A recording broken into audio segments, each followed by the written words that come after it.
Alam naman natin na sa bawat team ay merong main gun o yung player na kadalasan ay siyang inaasahan ng buong team.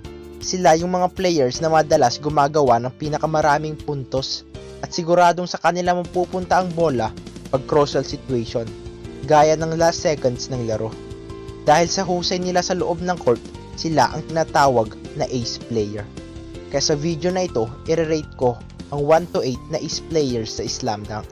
Disclaimer: maraming team sa Slam Dunk, pero yung mga ace player lamang na talagang nakita natin sa anime at manga ang pag-uusapan natin, kaya simulan na natin.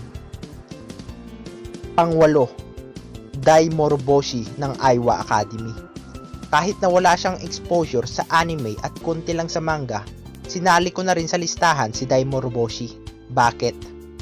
Una, kasi mismong nanggaling na kay Maki na si Dai Moroboshi ay ang pinakamagaling na manlalaro sa buong distrito nilang Aichi.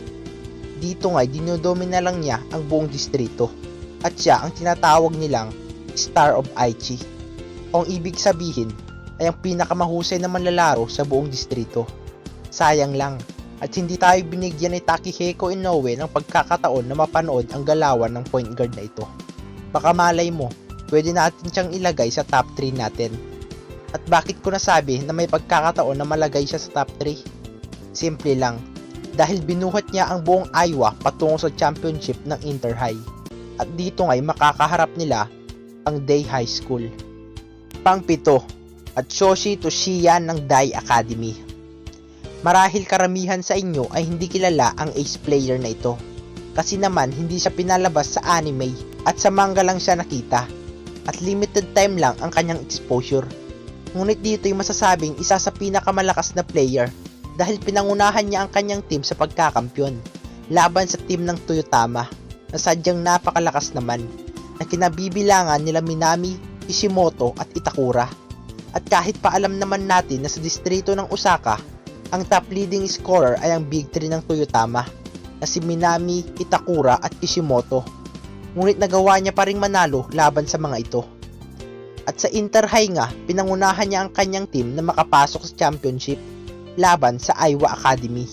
At isa pa, ayon nga kay Hikuichi, ang manlalarong ito ay may kukumpara kay Sendo. Doon pa lang, alam na natin na merong ibubuga ang manlalarong ito.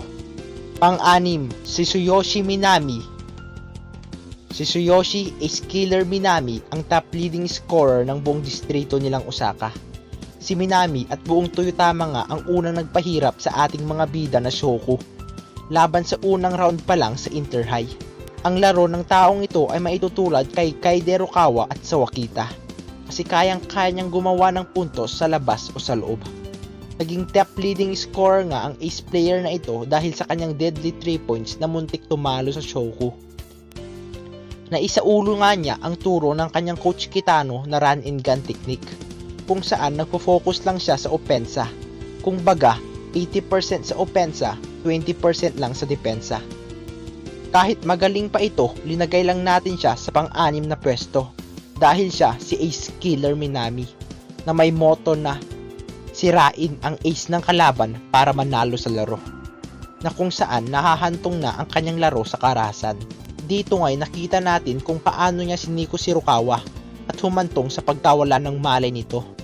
Dahil dito, nasa top 6 lang siya kasi hindi siya marunong lumaban ng patas. Fujima ng Shoyu.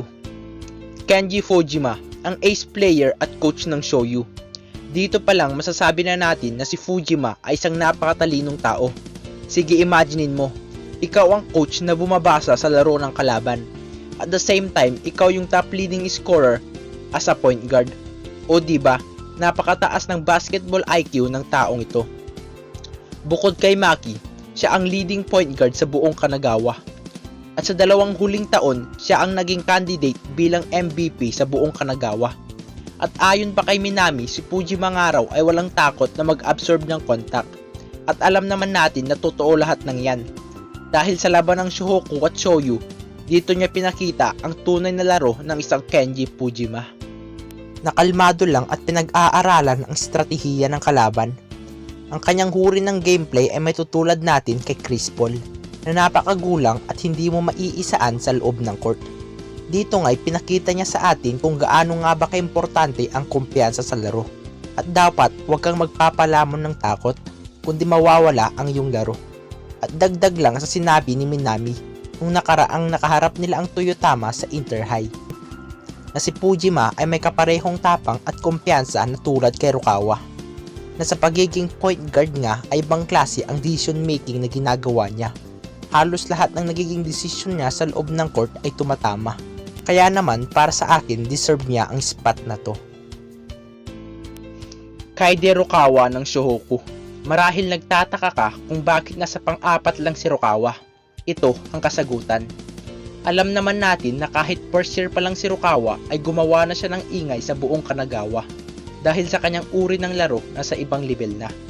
Dito ngay naungusan niya na maging ace player ang mga senior na si Akagi at Mitsui. At pinangunahan niya ang buong Shohoku na makapasok sa championship ng Kanagawa. At dito ngay nabigo sila laban sa Kainan. Kaya experience wise, bata pa si Rukawa at marami pa siyang dapat matutunan na teknik sa paglalaro. At mismong si Coach Ansay na ang nagsabi na marami pa siyang kakaining bigas kumpara kay Sendo. Sa ngayon, pang-apat muna siya. Pero alam naman natin kung gaano kapursigi si Rukawa at naniniwala akong magiging number 1 siya sa buong Japan. Akira Sendo ng Ryonan. Sa ngayon, si Sendo ang captain ng Ryonan at the same time siya rin ang ace player dito. Ang manlalarong ito ay katulad rin ni Rukawa na mahilig sa one-on-one. Ngunit mas bihasa itong si Sendo dahil sa kanyang experience. Sa kanyang junior high nga ay naging mortal niyang kalaban si AJ Sawakita na alam naman natin na sa double A rank na. Sa chapter 177 ng manga, si Sendo ay gumawa ng 47 points kaya may bagong bansag na sa kanya. Akira, scoring machine Sendo. Mulat sa pool pa lang alam naman natin na maibubuga na ang taong ito kahit sa anong posisyon, maliban lang sa center. Dito pa lang, deserve na niya ang nasa top 3. Shinichi Maki ng Kainan, ang hari ng Kanagawa. Dito nga'y dinumina niya ang buong distrito ng Kanagawa. Sa huling laban nga sa Kanagawa na panalunan nila ang kampyonato laban sa Shohoku. At kahit pa alam naman natin na dikit lang ang laban, Kainan pa rin ang nagwagi. Sa pagiging point guard, pumapangalawa lang sa kanya si Fujima. At 2 beses niyang napanalunan ang MVP award dahil sa pagiging wais niya na point guard. Nasa ibang level na ang pagiging point guard niya kasi passing at scoring ay basic na lang sa kanya. Ayon pa sa author ng Slam Dunk, si Maki nga raw ay isang all-around player dahil meron tong katangkaran na 6 flat. Maski itong si Akagi bumibilib sa laro ni Maki kasi kayang-kaya niyang i-feed ang shooter at center nito. Kumbaga sa paglalaro itong si Maki ay hindi buwaya dahil mas tinitignan pa niya ang mismatch at doon niya pinapasa ang bola.